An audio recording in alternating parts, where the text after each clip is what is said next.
Merhaba sevgili dostlar. Merhaba sevgili herkes, kanalımıza hoş geldiniz. Büyük Çanakkale turumuz devam ediyor. Şu anda neredeyiz? Anadolu'nun ve Asya kıtasının en uç noktasında olan bölgede, yani Babakale'deyiz. Babakale. Evet. Ayrıca Osmanlı'nın son kalesi. Oo.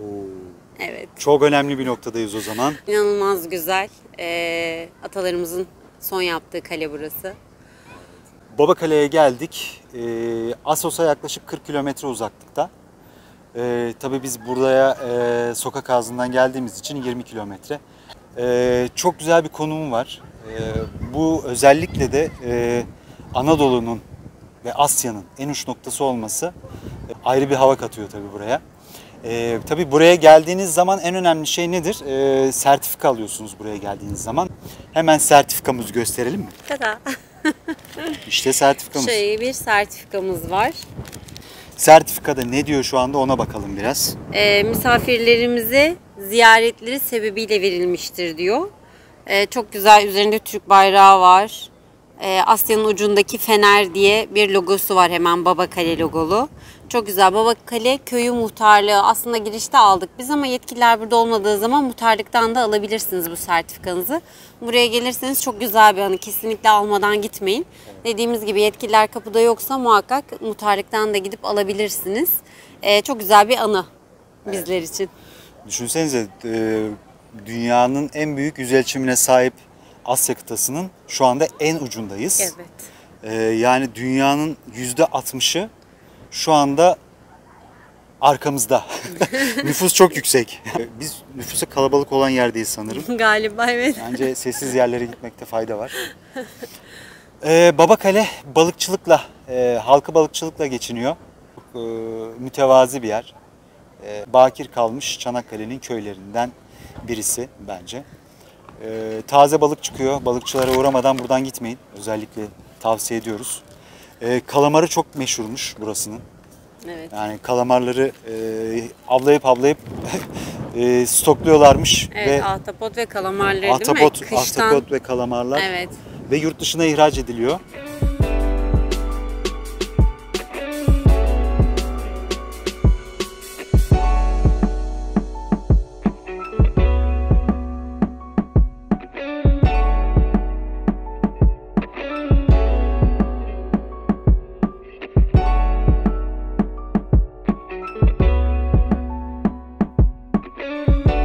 Babakale'nin bir diğer özelliği de bıçaklarıyla meşhur olması. Belki duymuşsunuzdur, duyanlarınız vardır eskilerden. Babakale bıçakları diye. Eskiden 18 bıçakçı varmış burada ama şu anda Sadece bir tane kalmış. sadece bir tane bıçakçı kalmış. Evet. El emeğiyle üretilen sadece bir tane. Ne yazık ki bir sonraki kuşaklara taşıyamıyoruz böyle güzellikleri. Teknolojiye yenik düşüyor diyebiliriz Maalesef. artık insanlar, yani çünkü hani endüstriyel amaçlı üretilen şeylerle şu anda günümüzde el emeği üretilen insanlara daha pahalı gelebiliyor ne yazık ki. O yüzden aslında hep tavsiye ettiğimiz gibi böyle yerlere geldiğinizde böyle küçük yerlerden alışveriş yaparsanız hem küçük esnafı kalkındırmış olursunuz hem de bu geleneklerimizi sürdürmüş oluruz aynı zamanda.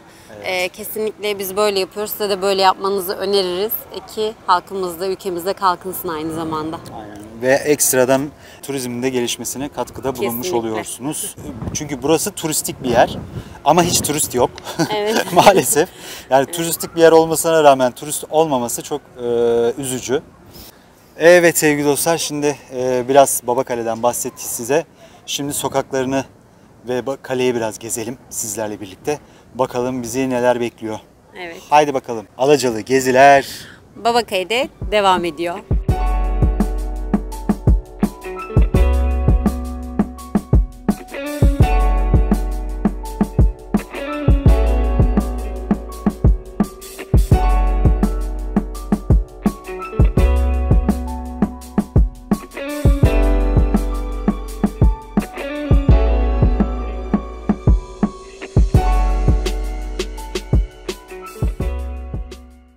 Evet sevgili dostlar, Babakale'deyiz. Biraz Babakale'nin tarihinden bahsedelim. Yunanca'da buraya Lexton deniliyor. Yani rüzgarlı burun anlamına geliyor. Siz de gördüğünüz üzere sürekli rüzgarlı burası. Babakale Baba ve kale isimlerinin Osmanlı zamanında buraya verilen iki ismin birleşmesinden oluşmuştur. Köyün limanında zorunlu olarak rüzgar yüzünden demirleyen Osmanlı gemilerinden birinde Yeniçeri önderi bir zat olarak tanınan Bektaşi babası Sultan Baba vefat ederek buraya gömülür. Daha sonraki denizciler buradan geçerken buraya Bababurnu ismini takarlar. Demirleyen gemilere saldıran korsanlardan korunmak üzere buraya kale yapılır. Böylece Babakale ismi ortaya çıkmış olur.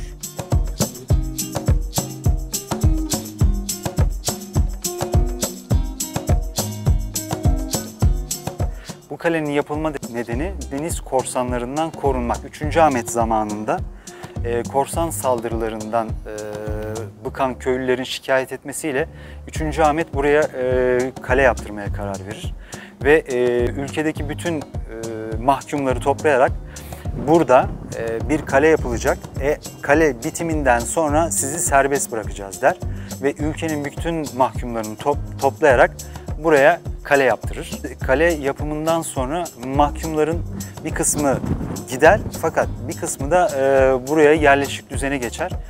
Buranın köylülerinden olurlar ve popülasyonun artmasını sağlarlar.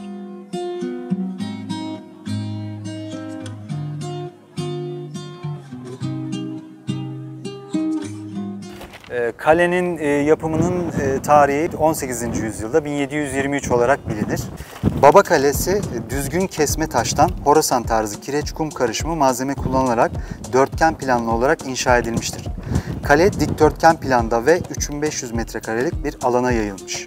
Kare şeklinde 4 burca sahip olan kalenin her burcunda 10 adet top yeri bulunuyor.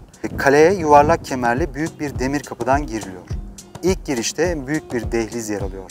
Devamındaki kapıda ise kalenin içine giriliyor.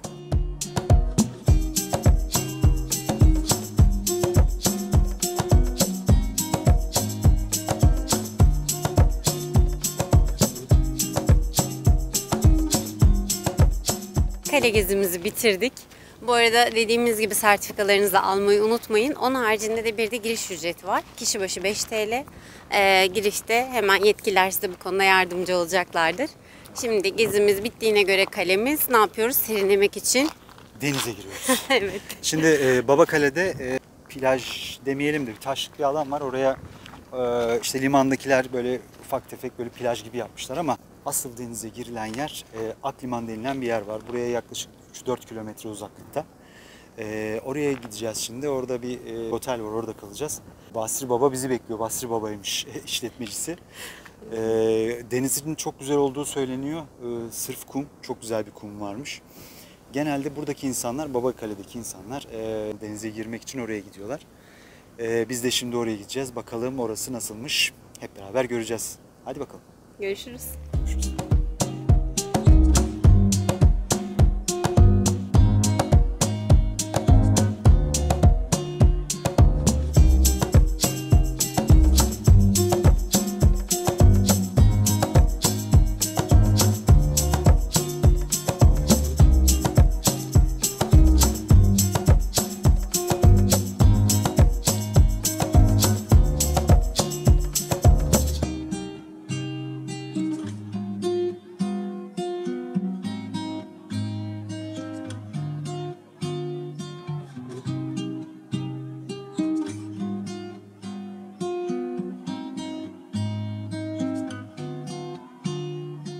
Babakale'nin Akliman mevkisindeyiz.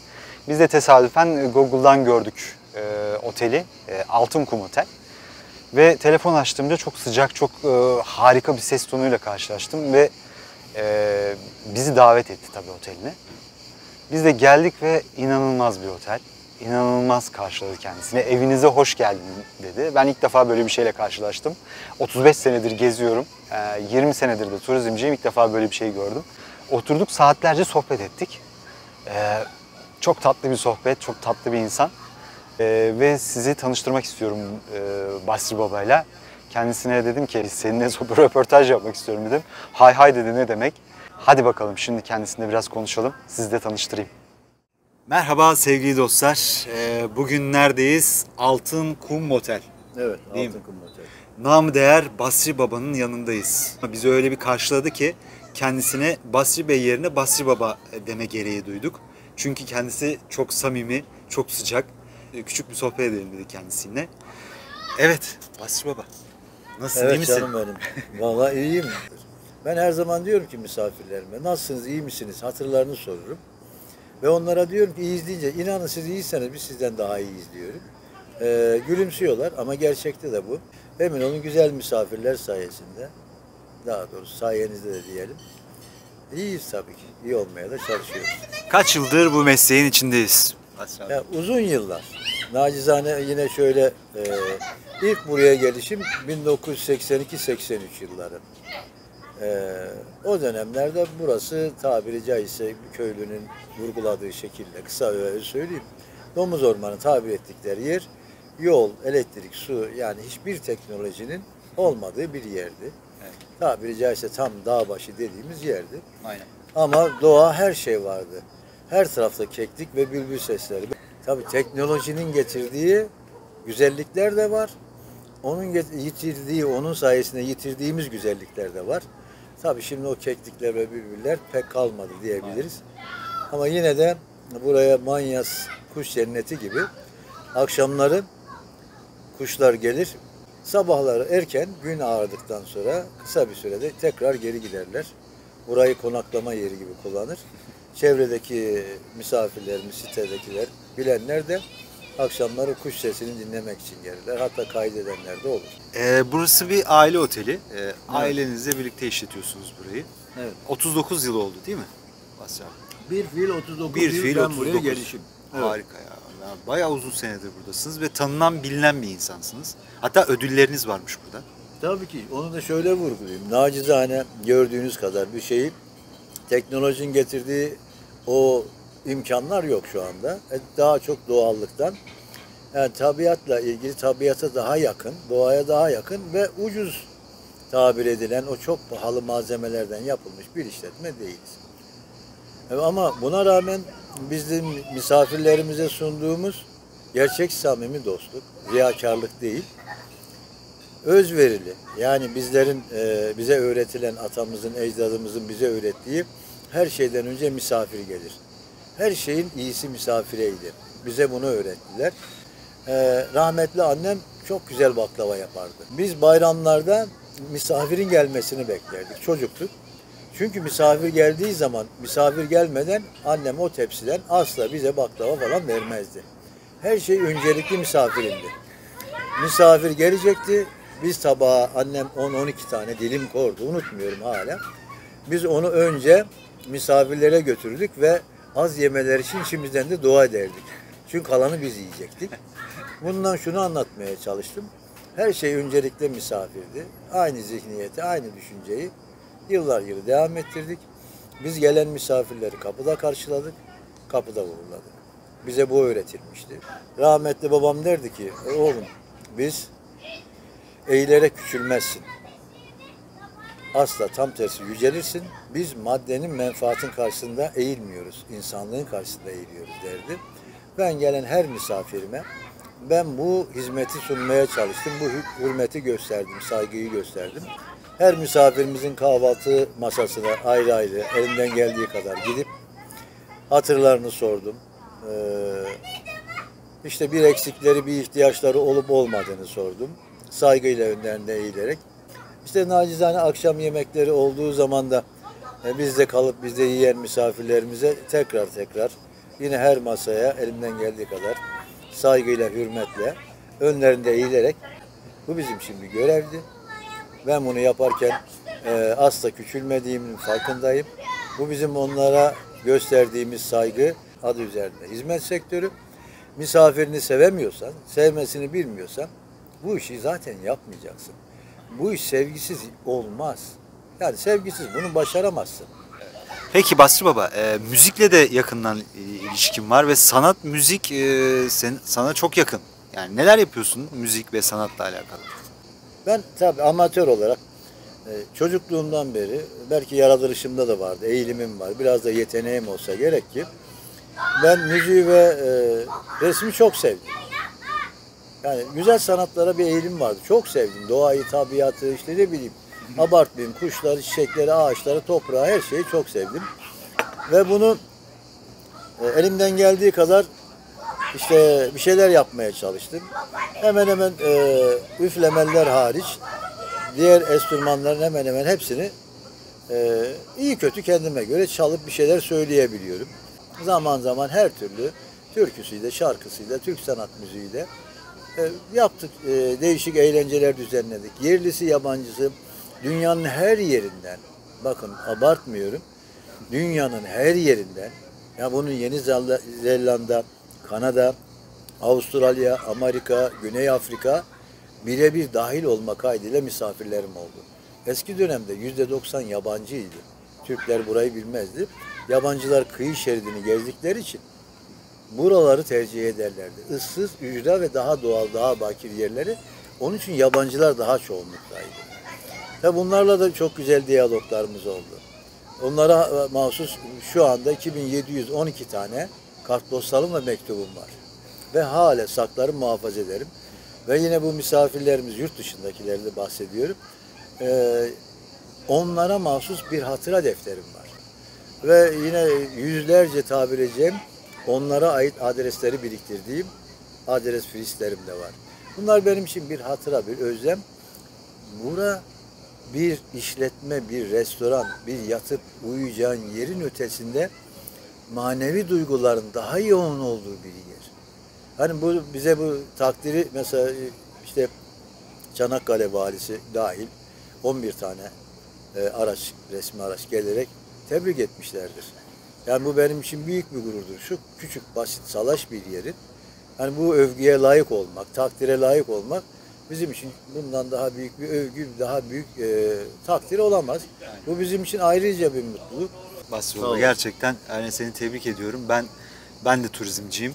20 yıldır bu mesleğin içerisindeyim ve yaklaşık 35 yıldır da geziyorum bir fiil. 35 yıldır gezdiğim işletmelerde en marjinali, en farklısı ve en maneviyatı yüksek olan işletmecisin. Seni tebrik ediyorum. Gerçekten hani ödüllere layıksın burası. Çok daha iyilerine layık olduğunu görüyorum senin. Peki son sorum. Gelecekteki planların nedir? Yani burasının gelecekteki hali ne olacak? Valla şimdi bunların daha modern bir şekilde almasına asla müsaade etmeyeceğim yaşadığım müddetçe. Yani modernlik, güzellik diye bir şey kavrama ben inanmıyorum. Yani güzellik gönüldedir. Herkes nece gönlünce. Oraya bakış açın önemli. Yani ben buranın bu şekliyle, bu basit bir salaş şekliyle güzel olduğuna inanıyorum yani. Güzelliği maddede ararsak mutlu olabilmek çok zor evlat. Yani gerçekten maddeyle mutlu olabilmek çok zor. Ya maddeyle değil de gönülle uğraşsak, insanla uğraşsak, sevgiyi insanda arasak, insanı sevmeyi öğrensek çok güzel. Benim yine geri Allah ömür verirse yapabileceğim tek şey yine sizlerle birlikte yaşayıp sizlerle kalan ömrümde bir şeyleri paylaşabilmek. Hele ki bu saatten sonra ekonomik değerler, maddi getiriler. Evlat bu sizin gibi gençlere lazım. Şimdi bizim için en büyük değer, en büyük menfaat, en büyük kazanç 2 tane dost. Nasılsın Basri Baba deyip gelip boynuma sarılması. Ben giderken onları uğurlarım, ağlarım, onlar ağlar. Bundan daha büyük maddi değer yok. Bu maneviyat hepsinin karşılığı. İnşallah Allah ömür verir. Daha biraz daha yaşayabilirsem. Kendime düşündüğüm bu, şu mekanda olabildiği kadar sizin gibi dostlar şu kapıdan girsin umuduyla. Güzel insan en önemlidir. Evlat size nasihatım ne olursa olsun gönlünüzden sevgiyi eksik etmeyin. Her şeyi çözebilecek en güzel anahtar sevgidir. Varsa bu gönlünde yemin ediyorum inan yürekten söylüyorum. Yani çözemeyeceğin şey yoktur. Sevgi yoksa boşa uğraşır, yorulur durur ömrü tüketir geçer gidersin. Yani bura sizlerle var olacak. Sizler olmazsanız zaten burası olmaz. Her şey bir maddedir sonuçta. Buraya güzellik veren bura değil. Sizlersiniz insanlar, güzel insanlar. Yoksa bu tahtayı her yerde bulursun. Bu sandalye bunu her yerde bulursun. Ağaç da vardır, deniz de vardır, çiçek de, kuş da vardır. Orayı güzelleştiren, oraya anlam, değer katan güzel insan ve içindeki sevgi. Peki Basri Babacığım, her şey için çok teşekkür ederiz. Bizi çok güzel ağırladın. O kadar güzel karşıladın ki bizi candan, yürekten böyle. Bizim buradan hiç gidesimiz yok şu anda ama tabii Bizim de işimiz gücümüz ve diğer gezeceğimiz yerler var. Gezi kanalımız olduğundan. İnşallah daha iyi yerlere gidersiniz. Teşekkür ederiz. Basri Baba'yı duydunuz, anlattığı, verdiği mesajları gördünüz.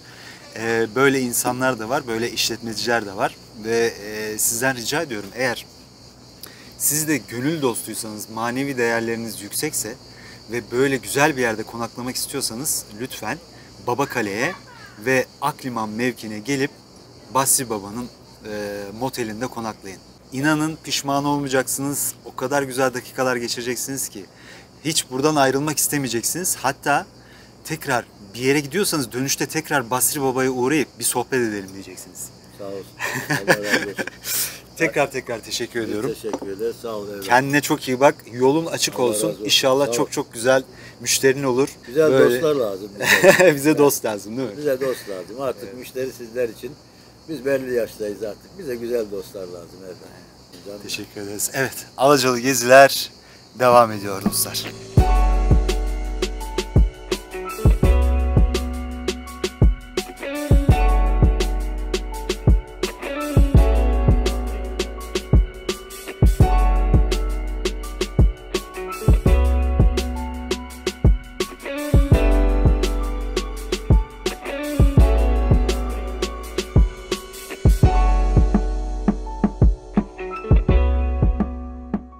Evet sevgili dostlar, Babakale gezimizi de bitirdik. Çok güzel bir yer. Asya kıtasının son noktası, en uç noktasındayız şu anda. Bu da ayrıca bizim için bir gurur değil mi? Evet, ayrıcalık. Sertifikamızı da aldık. Sertifikamız da var, evet. Yani artık sertifikalı gezginiz. Alacalı geziler artık sertifikalı. Evet, Bunu kutlamalıyız. kesinlikle. Babakale sakin, sessiz bir yer. Genelde böyle site tarzı yazlıkçıların olduğu, akşamları okey oynadıkları, sahil kenarına gelip çekirdek çıtladıkları bir yer. Öyle çok fazla çarşısı falan da yok. Yani insanlar buraya genelde kafa dinlemeye geliyor ve işte üst yaş grubu biraz. Eğlenceyi gençler Akliman'da yapıyorlar. Plajı çok güzel. Gerçekten harika bir plajı var. Kumu harika. Denizi çok güzel fakat denizi biraz Dalgalı. Dalgalı da olsa deniz gerçekten çok güzel. Yani bu kadar dalga olmasına rağmen biz gün boyu yüzerken hep aynı şeyi söyledik. Hiçbir bulanıklık, hiçbir çöp, yani bir yosun ya da denizden gelen herhangi bir şey, hiçbir şey yok. İnanılmaz temiz ve güzel bir denizi var. Kesinlikle çok da eğlenceli. Ayçin çok seviyor. Bizim için aquapark tadında geçti deniz bugün. İnanılmaz eğlendik. Denizden en son biz çıktık. Çok güzeldi. Ama dediğimiz gibi hafif rüzgar ve dalga insanı bazen rahatsız edebiliyor tabii ki. Onun haricinde gerçekten çok güzel. 3 tane işletme var orada. Aperatif, kendinize atıştırmalık bir şeyler, soğuk içecekler tüketebileceğiniz yerler var. Hem ayrıca denizin kumsala da getiriyorlar. İsterseniz içeride yerleri var. Yok oturmak istiyorum, orada yemek istiyorum diyorsanız hafif bir müzik eşliğinde de tüketebiliyorsunuz. Duşları var, lavaboları var. Onun haricinde 2 kişi şezlong ücreti 10 TL. Artı bir de şemsiyeleri var tabii ki. Bize çok makul geldi açıkçası. Cüzi bir ücret. Belki çok hani turistik bir yer olmadığı içindir ama dediğim gibi kumsalı, kumu, denizi her şey çok güzeldi. Kesinlikle buraya gelmenize değecek bir yer. Sadece çok sakin bir yer dediğimiz gibi. Aynı aktivite falan herhangi bir şey yok. Ama kafa dinlersiniz, kitabınızı okursunuz, hani çocuğunuzla ya da kendinizle zaman geçirebilirsiniz. O yüzden bence ideal bir yer diyebiliriz. kampçı arkadaşlar için de ayrıyetten bir bilgi verelim. Karavanla gelmek istiyorsanız karavan ücreti 100 TL. Aynı zamanda çadırınızla da gelebilirsiniz. Çadır bir kişi 100 TL. Yani 2 kişilik bir aile 200 TL'ye kalabilir çadır kiralamada. Kendi çadırınızı da getirebilirsiniz. Aynı zamanda. Dediğimiz gibi kamp alanları da var. Kamp alanları çok güzel. Kısa süreli kamp yapabilirsiniz orada. Çok keyifli geçer diye düşünüyorum bence. Kesinlikle. Yani doğası, havası çok temiz zaten. Aynen öyle. Bize vakit ayırdığınız için çok teşekkür ederiz. Teşekkür ederiz. Umarım gezinizi beğenmişsinizdir. Kanalımıza abone olmak isterseniz olabilirsiniz. Çok basit. Abone butonuna basıyorsunuz, hemen abone oluyorsunuz. Zil butonunda da basmayı unutmayın çünkü gelecek olan o harika videoları kaçırırsınız. Değil Evet, mi? bildirimlerden haberdar olmak istiyorsanız kesinlikle zil butonunu tıklamayı unutmayın. Yorumlardan da lütfen bize tavsiyelerde bulunun. Nereye gitmeliyiz ya da gideceğimiz yerlerde. Sizden tavsiyeler bekliyoruz. Aynen öyle. Evet sevgili dostlar, bir sonraki videomuzda görüşmek üzere. Kendinize çok iyi bakın. Hoşça kalın. Hoşça kalın.